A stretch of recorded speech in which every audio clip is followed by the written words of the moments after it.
बेलपत्राचं झाड घरात असेल तर काय घडते? मित्रांनो, श्रावण महिना सुरू आहे आणि श्रावण महिन्यात जेवढे महत्त्व महादेवाचे, शिवलिंगचे असते, तेवढेच महत्त्व बेलपत्राचे सुद्धा असते. कारण हे झाड आणि बेलपत्र महादेवाचं मानलं जातं.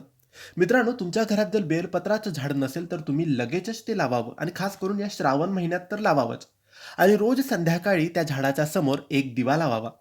हे झाड घरात असल्याने किंवा हे लावल्याने आपल्या घरात शिवकृपा लाभते. महादेवाची कृपा होते. घरात शांतता, समाधान आणि धार्मिक वातावरण टिकते.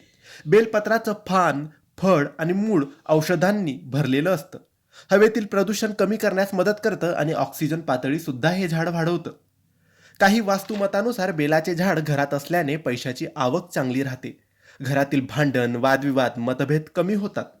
मित्रांनो, बेलपत्राने शिवपूजा केल्यास पूर्वजाचे दोष, पितृदोष आणि काही ग्रहदोष कमी होतात.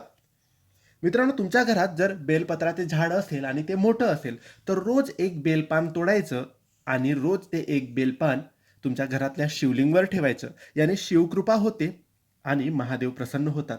बेलाचे झाड शक्यतो ईशान्य दिशेत लावावं, म्हणजे उत्तर आणि पूर्व दिशेतील मधला कोपरा, किंवा पूर्व दिशेला लावलं तरी चालतं.